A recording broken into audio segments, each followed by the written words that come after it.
Thank you for joining me. This is Heather Ewing, the CRE Rundown, and today I have a delightful guest. It's Harry Nima Zegarra. Harry, welcome. Hey, Heather, thank you so much for having me on your show. I appreciate it. Certainly, it's my pleasure. So we connected through LinkedIn. There's a robust group of us on LinkedIn, different investors, brokerage, different facets. Can you share with the audience a little bit more about you so they can get to know you better? Yes, absolutely.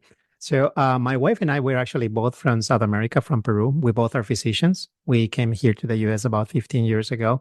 And as many people in medicine knows, so we have been like in different places, like because we needed like to move every 2 or 3 years because of our training. So we have been all over the US, like Pennsylvania, Virginia, Texas, and now we're like in Dallas, Texas. I'm a pulmonary critical care doctor. I'm a full-time physician still, and my wife is a family medicine doctor. Very good. Well, and kind of the fun thing there as well is I have family in Pennsylvania, so we took many trips there over the Nice. years. Now, tell me, so you're a doctor, you've been doing that, ton of hours, a lot of stress, right? Yes, yes. I mean, it's it's a good job, like, and to enjoy in doing that, but also like it demands a lot of you, right? Like physical and mentally too. Hmm. Definitely. So now, how did you get into investing? Right? A lot of people Yeah. would, I'm busy, I don't have time to add anything on, but obviously you did, and you're hitting it out of the park. So, what are a couple of tips for people? So again, like as you're asking, we were very motivated in real estate already. We were very interested. We have some background from our families investing in real estate and different ventures in our home country. So when we came here, we were primed for that. Like it's just like we needed education, and also because we were moving every 2 3 years, it was kind of difficult to get started. But once we came to Dallas, we got settled. We started investing in single family homes in residential real estate. And after a couple of years, we decided to jump into commercial real estate in syndications, apartment complexes specifically. That's perfect. So, what would you say were one or two tools, resources? Like, did you find a mentor? Was there a class? What helped you to bridge that gap and one, switch into the commercial arena as well? Yes, yes. Well, in these times now, like it's so easier than before, like to find good sources of information, good teaching, good information out there, right? Like, and there's fortunately also a lot of things available, like for someone who wants to get started in real estate, right? Like there's meetups, online courses, also like webinars. We actually also got into like a mentorship or mastermind group, like initially, like because you can understand because of our time, it was kind of difficult like to get started. And also I was still a full-time doctor, right? Like, so, and I will say like, for someone who does or manages an apartment complex, it's more than a full-time job. So you need like to partner up with other people, right? Like you need to form groups, right? Like and do this professionally, right? And even like in a syndication group, you need like also a third party PM company like to help you out with the management of the property, right? Like so we were able like to leverage that group in order like to find good partners, also like mentors in that group, like to help us like to fasten up our education. Which really helps people to fast track, as in your example, because otherwise that learning curve, one can be very painful, very tedious, and the mistakes that you could make without the right mentor really cost you. And, that's not a pun. So I think that's terrific.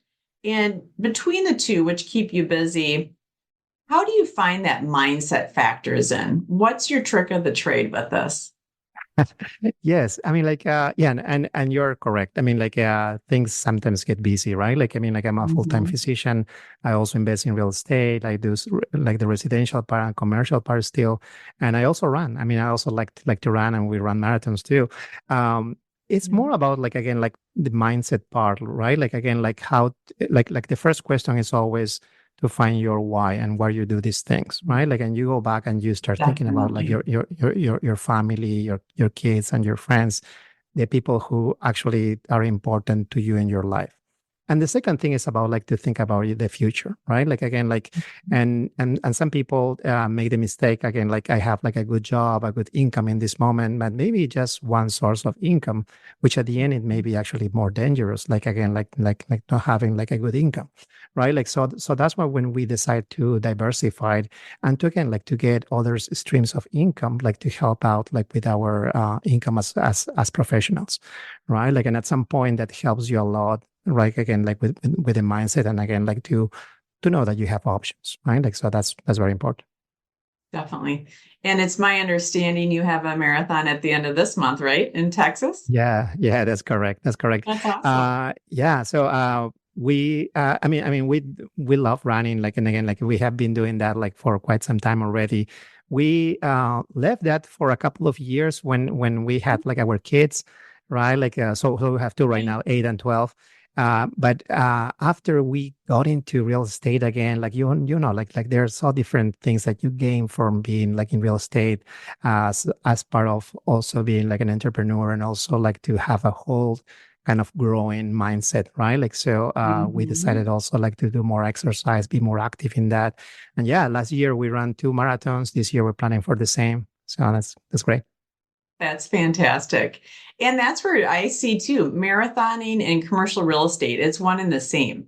I apply, both of those vantage points to each other because it really is the long game and it's creating a plan, a strategy, knowing that you're going to have to adjust, whether it's weather or maybe, you come down with the flu or something of that nature. So it's always ebbing and flowing. But Absolutely. yeah, final question for you on the marathons then is I'll plant the seed unless you've already thought of it, the world majors. Is that one that's on the Yeah, horizon? yeah, hopefully at some point. Yeah. Right? Like so I mean like I'm still right now like in the early phases, right? Like I still feel grateful that I'm able like to finish like the race itself, right? And as Which you is huge. mentioned, It's yeah, huge. and Hmm. and as you mentioned, is a preparation, right? Like and it's like a long-term goal, right? Like again, it's not like a short race.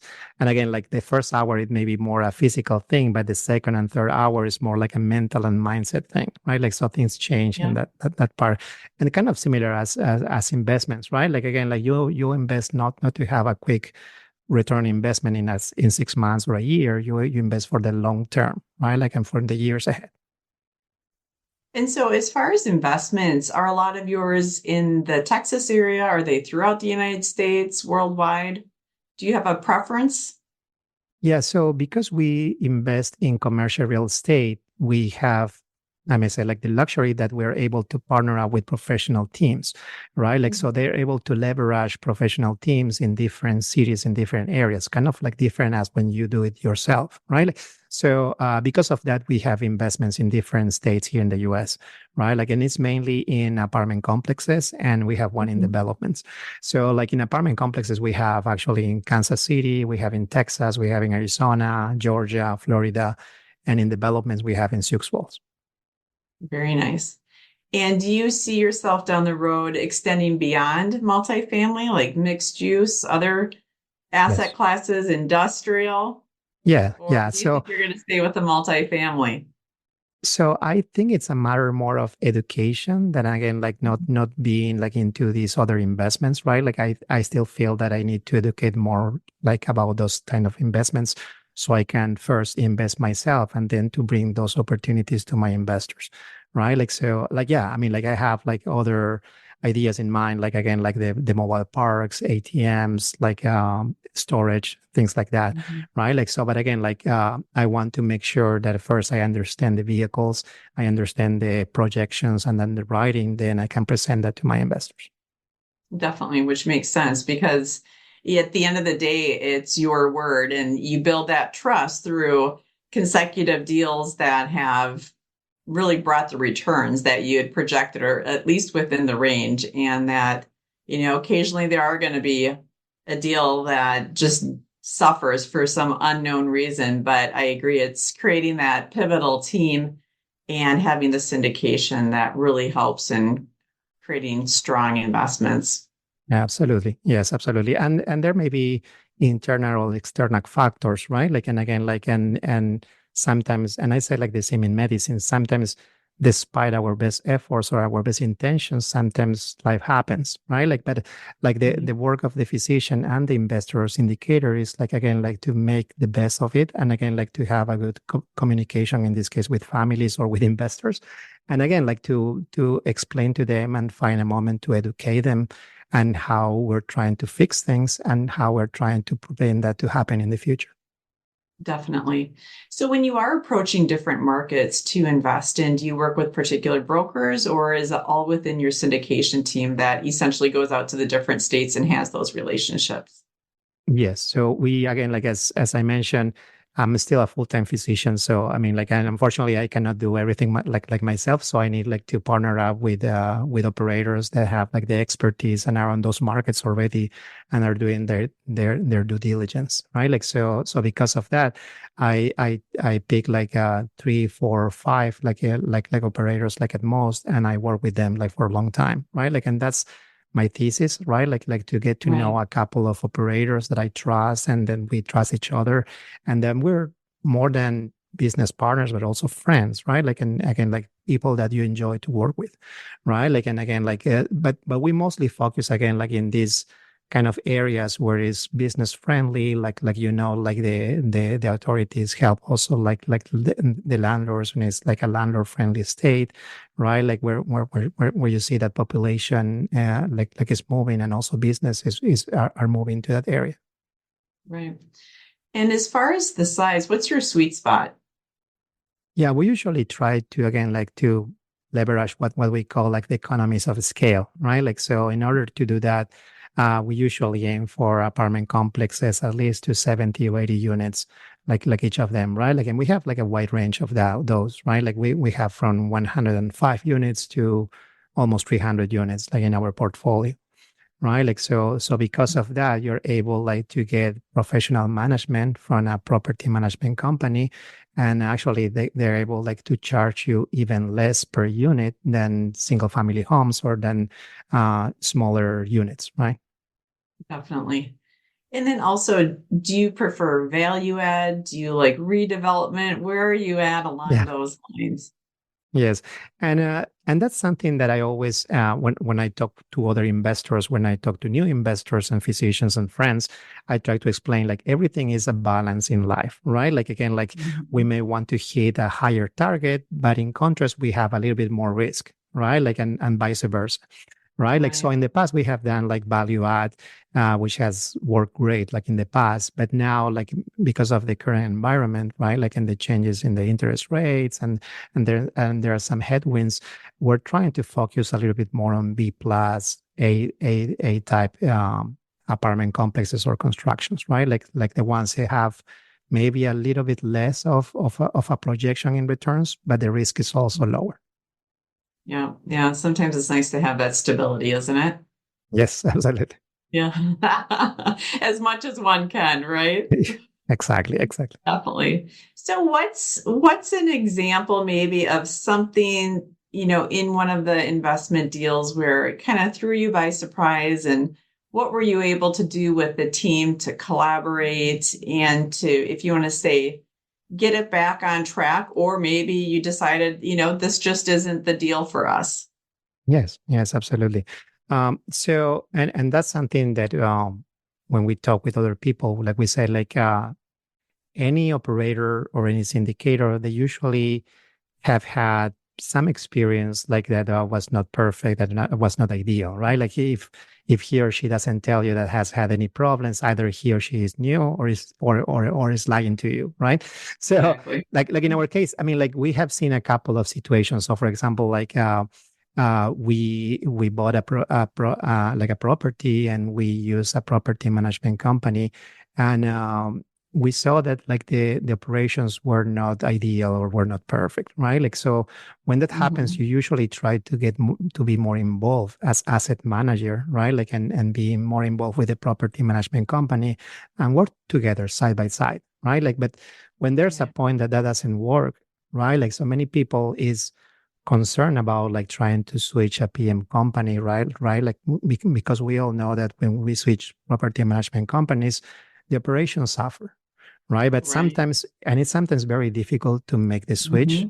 But at the end of the I, day, you need to have the strength to do that, like because in the long term is going to help like the property. So that happens in one of our properties in the past, and we were able like to make the switch, and thankfully now it's doing well. Yeah, oh, that's wonderful. yeah, Because it is property management is integral to any well-functioning investment. And I think sometimes people lose sight of that. And also when you look at the range of percents that they charge, there's a lot of fluctuation, and it really does pay to do your due diligence, like you mentioned. So yep. as we bring this home, Harry, I've got the tough question, which I ask everyone. But what does living fully mean to you? Yeah.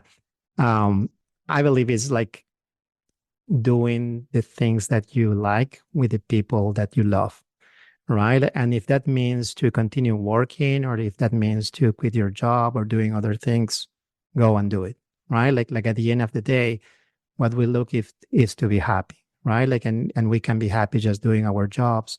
We can be happy doing our own companies, it's like starting like a new company, being entrepreneurs, or like being with our families, right? Like, so yeah, that's why I believe like it to be doing a full life. That is a beautiful why in my book. So, Yeah. Harry, thank you so much for joining me. Thank you for joining our audience. And where can people reach out to you? Yes, absolutely. So we have our company is Nima Equity. Nima is in as in Nancy, IMA Equity, and we have our website. We're also very active in social media, LinkedIn, Facebook. We have even our YouTube channel, so they can go over there. Perfect. Thank you so much, Harry. Have a great afternoon. Thank you, Heather.